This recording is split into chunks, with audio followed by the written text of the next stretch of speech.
हरिओम। सादर जय जिनेन्द्र, जय पंच परमेष्ठी भगवान। बंधुओं, अपने संपूर्ण विश्व मानव परिवार को कल्कि ज्ञान सागर के अनुसार ब्रह्म, अध्यात्म और कर्म रूपी आध्यात्मिक ज्ञान की बातें बताने से पहले मैं कल्कि साधक कैलाश मोहन, हमारी सुंदर सृष्टि के रचयिता, हमारे सृष्टि के सभी जीव जीवात्माओं के जन्मदाता, पालनहार, संपूर्ण सृष्टि के सभी देवी देवताओं के, हमारे संपूर्ण विश्व मानव परिवार के परम माता पिता परमात्मा, देवलोक में विराजमान देविक महाशक्ति को, सगुण परब्रह्म को मैं सत सत नमन करता हूं। इसी के साथ विशाल ब्रह्मांड के रचयिता, संपूर्ण ब्रह्मांड के स्वामी, हमारी सृष्टि के सभी देवी देवताओं के, हमारे संपूर्ण विश्व मानव परिवार के परम गुरुवर, ज्ञान विज्ञान और आत्मशक्ति के दाता, जिस दिव्य महाशक्ति को किसी ने बनाया नहीं और जिस दिव्य महाशक्ति को कोई मिटा नहीं सकता, जो दिव्य महाशक्ति अनादि, अजन्मा, निष्कलंक, निराकार, अजर, अमर, अविनाशी है, उस दिव्य महाशक्ति के जैसा ना कोई था, ना कोई है और ना ही कभी कोई होगा।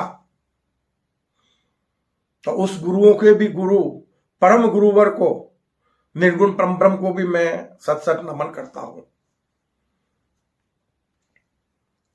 दिव्य महाशक्ति निर्गुण परम ब्रह्म को और दैविक महाशक्ति सगुण पर ब्रह्म को नमन करते हुए अपने परम गुरुवर से और अपने परम माता पिता परमात्मा से करबद्ध प्रार्थना करता हूं कि हे प्रभु, हमारे संपूर्ण विश्व मानव परिवार को इस युग परिवर्तन की संधि वेला संगम युग में वो सद्बुद्धि प्रदान करो, वो अद्भुत रहस्यमय सृष्टि सीजन का रहस्यमय ज्ञान प्रदान करो, जिससे हमारी कर्म भूमि पर संपूर्ण मानव जगत के लोग, हमारे संपूर्ण विश्व मानव परिवार के लोग सत्कर्मी निष्काम कर्म योगी बन जाए।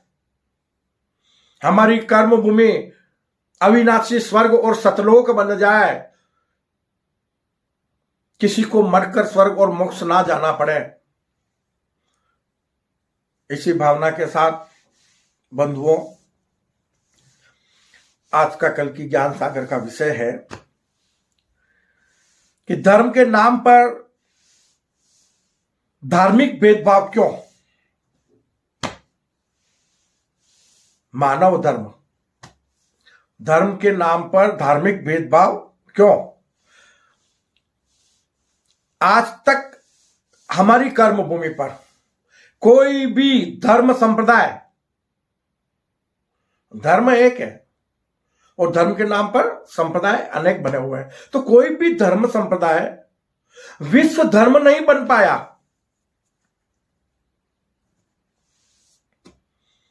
और धर्म के नाम पर अनेक प्रकार के जाति संप्रदाय बन जाने के कारण वर्तमान समय में हमारी कर्म भूमि पर धर्म के प्रति ग्लानि अत्यधिक बढ़ रही है।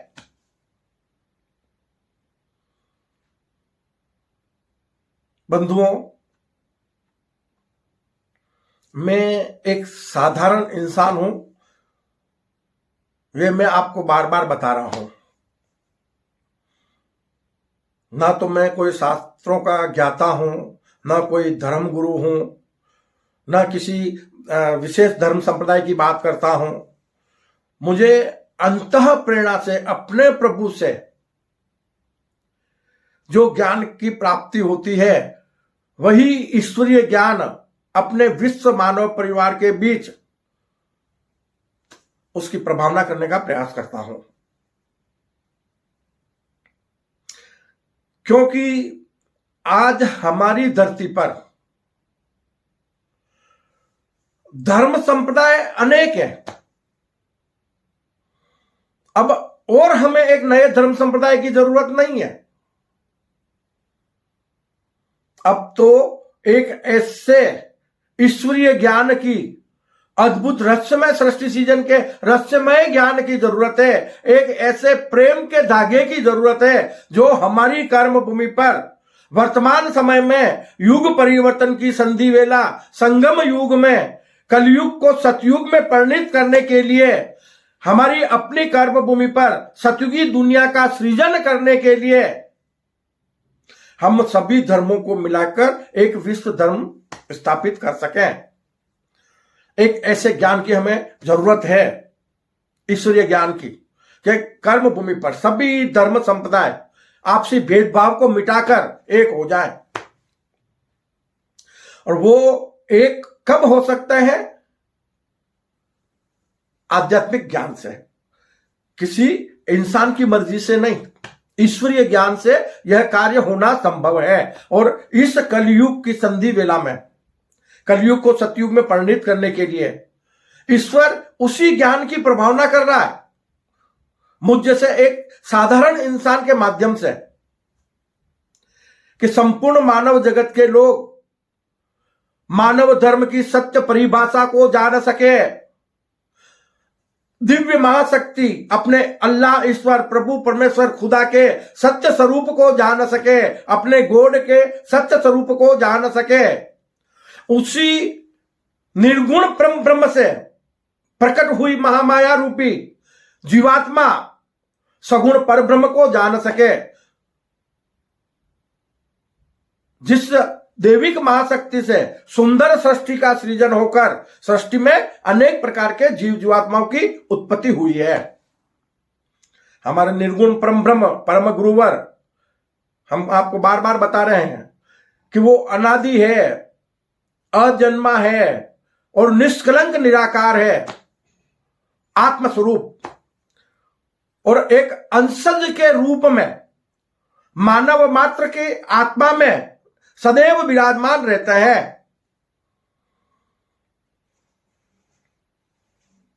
तन को धारण करने वाले मानव रूपी, इस तन को धारण करने वाले हमारे सगुण परब्रह्म माता पिता परमात्मा स्वरूप मनुष्य रूपी जीवात्मा है, जिसने इस तन को धारण किया है। तो बस अद्भुत रहस्यमय सृष्टि सीजन के रहस्यमय ज्ञान अनुसार इस अद्भुत खेल को हमें समझने की जरूरत है। पवित्र आत्मा, आत्मा अकर्मी है, आत्मा अजन्मा है, आत्मा अजर अमर अविनाशी है और जीवात्मा परिवर्तनशील है। जीवात्मा अपने जीव के स्वभाव को त्याग कर, इस कर्म भूमि पर जीव के स्वभाव को त्याग कर पुनः आत्मस्वरूप बन सकता है। जीवात्मा सत असत है, क्योंकि प्रभु से प्रकट भई मां माया वो सत असत है। तो मानव मात्र के भीतर कर्म भूमि पर सत असत की जंग चल रही है। अब ये कैसे चल रही है उस बात को भी समझ लो, कि भीतर, हमारे भीतर जो अंशज के रूप में आत्मा जो विराजमान है, उस आत्मा में सदैव निर्गुण परब्रह्म विद्यमान रहता है और जीवात्मा सगुण परब्रह्म स्वरूप है, कर्मयोगी है। तो कर्मयोगी अर्जुन स्वरूप हो गया जीवात्मा। कर्म करने का ज्ञान देने वाले हमारे निर्गुण परब्रह्म परम गुरुवर आत्मस्वरूप कृष्ण स्वरूप हो गए। और कृष्ण और अर्जुन दोनों भीतर है, और भीतर, हमारे भीतर सत्य असत्य की जंग चल रही है। तो हम असत्य को पराजित कर दें, हम संसारी महामाया को पराजित कर दें और अपने स्वयं के सत्य स्वरूप को जान लें। कर्म भूमि पर इस तन में रहते हुए, प्रकृति के पंच तत्वों से बना ये जो तन है ना, इस तन में रहते हुए हम इस तन को विराट आत्म स्वरूप बना लें। मरकर कभी किसी को भी स्वर्ग और मोक्ष नहीं जाना है। यह मैं आपको अद्भुत रहस्यमय सृष्टि सीजन के रहस्यमय ज्ञान अनुसार मुझे जो अंतः प्रेरणा से अपने प्रभु से जो ज्ञात हुआ है वो बात मैं आपको बता रहा हूं कि सुंदर सृष्टि का सीजन हुआ क्यों है, और हुआ है तो फिर कर्म भूमि का सृजन हुआ क्यों, और कर्म भूमि का सृजन हुआ तो उस पर मानव का जन्म क्यों हुआ। हमें इन सभी बातों पर चिंतन करना चाहिए। हमारी सृष्टि में आध्यात्मिक ज्ञान अनुसार 84 लाख योनियों के जीव हैं। हम हर बार आपको हर वीडियो में बता रहे हैं कि 83,99,999 योनि के जीव जहां जो मिला वो खा पी लेते हैं और धरती माता की गोद में शयन कर लेते हैं। उनके अपने जीवन का कोई मकसद नहीं है। हो सकता है सृष्टि में अनेक प्रकार के जीवों की जो उत्पत्ति हुई है वो हमारे मनुष्यों के हित के लिए हुई है। क्यों कि सृष्टि के कई जीव जीवात्मा ऐसे हैं जो मानव के लिए उपयोगी भी हैं। तो हमें इस अद्भुत रहस्यमय सृष्टि सीजन को समझने की जरूरत है। कर्म भूमि पर मानव मात्र को अपने मानव धर्म को समझने की जरूरत है। मानव धर्म की सत्य परिभाषा को समझने की जरूरत है। धर्म के नाम पर जाति संप्रदाय बनाकर आपस में लड़ने की नहीं।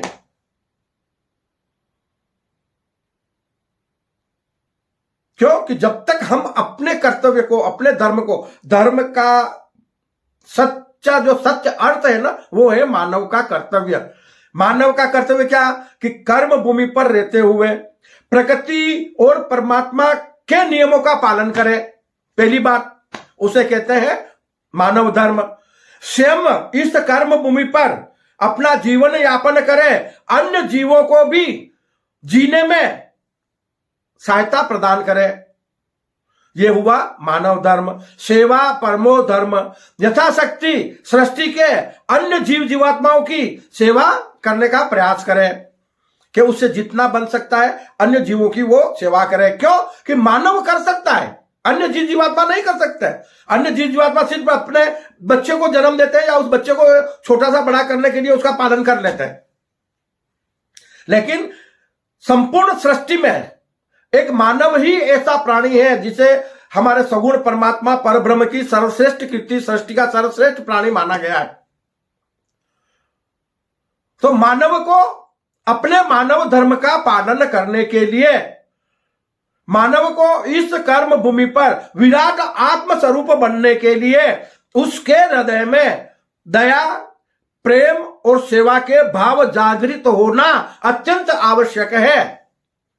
जब तक मानव के हृदय में या मानव के मन में अहंकार के भाव और तामसिक प्रवृत्तियां, पाप कर्म के भाव जागृत होते रहेंगे तो वो मानव, वो कर्म योगी इस कर्म भूमि पर अपने कर्मों के अनुसार दुख और सुख भोगता रहेगा। उसका आत्म कल्याण कभी हो नहीं सकता। उसे कभी भी स्वर्ग सुख और मोक्ष रूपी शाश्वत सुख मिल नहीं सकता। तो बंधुओं, आज का विषय जो बना हुआ है, प्रभु ने मुझे जो अंतःप्रेरणा से विषय दिया है कि भाई धर्म एक है, तो धर्म के नाम पर जाति संप्रदाय अनेक क्यों, और कोई भी धर्म संप्रदाय आज तक विश्व धर्म नहीं बन पाया। तो मैं संक्षिप्त में आपको समझाने का प्रयास करूंगा, क्योंकि इसके बारे में हमने पहले भी बताया है, लेकिन संक्षिप्त में जो मोस्ट इंपोर्टेंट बात है वो बताने का मैं आपको प्रयास करूंगा। सनातन धर्म अनादि काल से चला आ रहा है और अनंत काल तक चलेगा, उसमें कोई दो राय नहीं है। क्यों कि सनातन ही सत्य है। सनातन धर्म की किसी ने स्थापना नहीं की है। सनातन धर्म का कोई स्थापना दिवस नहीं है। सनातन धर्म मानव मात्र का धर्म है। सनातन धर्म संपूर्ण विश्व के लोगों को, अपने संपूर्ण विश्व मानव परिवार के लोगों को एक मानता है, सभी के लिए परोपकार की भावना रखता है। वसुधैव कुटुंबकम, ये हमारे सनातन धर्म का संदेश है कि विश्व मानव परिवार ही एक हमारा बड़ा परिवार है, तो हम सब मिलजुल कर रहें। ये सनातन धर्म के संदेश हैं। ये एक अलग बात है कि काल दोष के कारण कुछ अज्ञानतावश सनातन धर्म को हिंदू धर्म नाम दे दिया गया, और हिंदू धर्म नाम देकर हमारे कुछ धर्म प्रेमी बंधु, कुछ साधु संत भारत को हिंदू राष्ट्र बनाने की मांग करते हैं, भारत को हिंदू राष्ट्र बनाने की इच्छा रखते हैं। तो कल्कि ज्ञान सागर उन साधु संतों से, उन धर्म प्रेमियों से कहता है कि अगर भावना रखनी है युगानुसार तो सनातन धर्म को पुनः विश्व धर्म बनाने की भावना रखो, मानव मात्र को पुनः जोड़ने की भावना रखो, सभी धर्म संप्रदायों को आपस में जोड़ने की भावना रखो कि सभी धर्म संप्रदाय के बीच हमारा आपसी भेदभाव मिट जाए और विश्व में हम एक ही धर्म को माने। तो बंधुओं, जब ऐसा हम कर लेंगे कि सभी धर्मों को मिलाकर एक धर्म बना लेंगे, तो हमारी कर्म भूमि पर देखते ही देखते कलयुग सतयुग में परिणित हो जाएगा। हमारी कर्म भूमि पर देखते ही देखते सतयुगी दुनिया का सृजन हो जाएगा। हर मनुष्य, हर मानव मानव से महामानव बन जाएगा, हर मानव परमात्मा स्वरूप बन जाएगा। कब? जब हम कर्म भूमि पर धार्मिक भेदभाव को मिटा देंगे। तो ये सबसे ज्यादा मोस्ट इंपोर्टेंट, समझने लायक कल्कि ज्ञान सागर की बात है, मोस्ट इंपोर्टेंट। अगर हम संपूर्ण मानव जगत के लोग, हमारे संपूर्ण विश्व मानव परिवार के लोग इस कर्म भूमि पर धार्मिक भेदभाव को मिटाकर एक हो जाएं, तो फिर कोई भी ताकत हमारी कर्म भूमि को अविनाशी स्वर्ग बनने से और सतलोक बनने से नहीं रोक सकती। अद्भुत रहस्यमय सृष्टि सृजन का जो रहस्यमय ज्ञान है वो हमसे कहता है कि मानव को तन परिवर्तन करके या तन को त्याग कर आत्म कल्याण नहीं करना है। इसी मानव तन में रहते हुए इस मानव तन को कर्म भूमि पर आत्म स्वरूप बना लेना है। उसको कहते हैं आत्म कल्याण। कि कर्म भूमि पर रहते हुए मानव अपने इस भौतिक शरीर को आत्म स्वरूप बना ले, परम सत्य बना ले।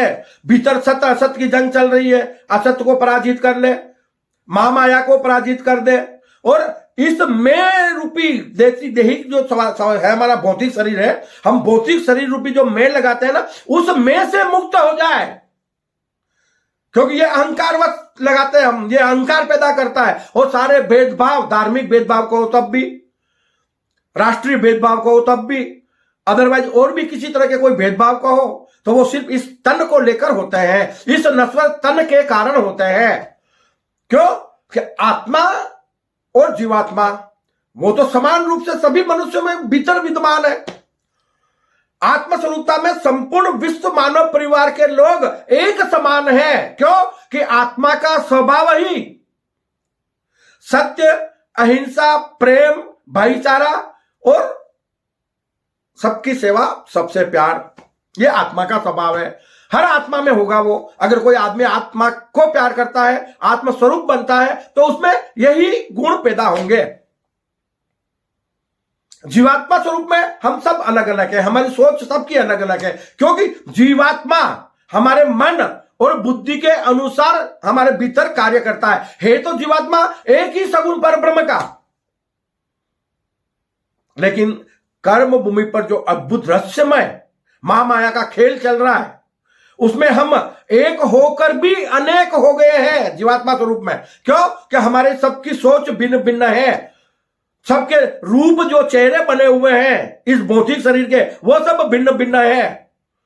तो हम स्वयं को जान नहीं पाते कि हमारा सत्य स्वरूप क्या है। क्यों? कि हम तो तन को ही, इस नश्वर तन को ही अपना मान लेते हैं कि मैं ये नश्वर तन हूं। तो उसके कारण सब कुछ मिट्टी में मिल जाता है। तो कल्कि ज्ञान सागर कहता है कि हमें सबसे पहले कर्म भूमि पर धार्मिक भेदभाव को मिटाना होगा। हमारी कर्म भूमि पर सर्वश्रेष्ठ धर्म, सनातन धर्म है, लेकिन सनातन धर्म में काल दोष के कारण कुछ त्रुटियां आ जाने से आज विश्व धर्म में तीसरे पायदान पर है। पहले पायदान पर आज ईसाई धर्म है, लेकिन ईसाई धर्म भी विश्व धर्म नहीं बन पाया। क्यों? कि ईसाई धर्म में भी हिंसा को निषेध नहीं माना गया। इस्लाम धर्म है, इस्लाम धर्म भी विश्व धर्म नहीं बन पाया, तो वो प्रकृति और परमात्मा के खिलाफ ये भी हिंसा को निषेध नहीं मानता है। तो ये एक छोटी सी त्रुटि है, बाकी सब कुछ बहुत अच्छाइयां है। ईसाई धर्म तो सेवा का ही संदेश देता है, असहाय लोगों की सेवा करना, सृष्टि के जीवों की सेवा करना, यह ईसाई धर्म का संदेश है। और ईसाई धर्म में कुछ लोग हैं भी ईसाई धर्म में जो मांसाहार से परहेज करते हैं। इस्लाम धर्म में कुरान के माध्यम से जीवन जीने का काफी बेहतरीन ज्ञान दिया गया है, लेकिन उसमें थोड़ी सी त्रुटि यह हो जाती है कि उसमें नारी शक्ति को समझने का प्रयास नहीं किया गया। नारी शक्ति पर थोड़ा अत्याचार ज्यादा होते हैं उसमें, जबकि वो ईसाई धर्म में नहीं है। ईसाई धर्म में नारी को समान रूप से माना गया है, तो इसके कारण इस्लाम धर्म भी विश्व धर्म नहीं बन पाया। तो इंसान के खान पान पे धर्म का कोई मतलब नहीं है। खान पान या खाना पीना वो उसका अपना पर्सनल मामला है, वो कर्म अपने पर्सनल कर्म करता है, तो उसे भरना है उन कर्मों को, धर्म से उसका संबंध नहीं है।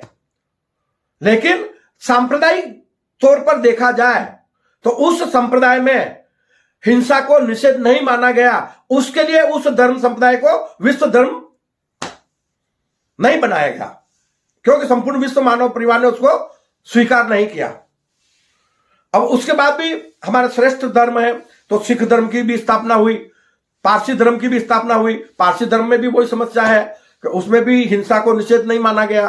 अब सिख धर्म में भी आप देखना कि उसमें मांसाहार तो करते हैं संप्रदाय के लोग, क्योंकि खाना पीना गुरु ग्रंथ के अनुसार लोगों ने उसे अपनी निजी स्वतंत्रता माना हुआ है, तो उसका धर्म से कोई संबंध नहीं माना गया। लेकिन फिर भी हमारे सिख संप्रदाय में भी कुछ लोग हैं जो मांसाहार का त्याग करते हैं, वो मांसाहार नहीं करते। और सबसे बड़ी बात कि आप किसी भी भंडारे में चले जाओ, गुरुद्वारे में, आपको शुद्ध शाकाहारी भोजन ही मिलेगा सिख धर्म में। और सिख धर्म भी सबकी सेवा सबसे प्यार का संदेश देता है, क्योंकि गुरुद्वारे में जाकर भंडारे में कोई भी इंसान भोजन कर सकता है, वहां कोई जाति संप्रदाय नहीं है, मानव मात्र भोजन कर सकता है। तो हर धर्म में अपनी अपनी अच्छाइयां हैं। तो हम अगर छोटी बड़ी कोई त्रुटियां हैं उनको एक तरफ रख दें और अपने अपने धर्म संप्रदाय को मानते हुए, हम ये नहीं कहते कि आपका धर्म परिवर्तन करो, ये कभी कल की ज्ञान सागर कहता ही नहीं है, वो युगानुसार स्वतः ही एक धर्म बन जाएगा। लेकिन अपने अपने धर्म में रहते हुए भी कम से कम हम अपने आपसी भेदभाव को मिटा दें, प्रेम से रहना सीख लें, एक दूसरे के प्रति हम राग द्वेष ना करें, तो हम में धार्मिक एकता कायम हो सकती है।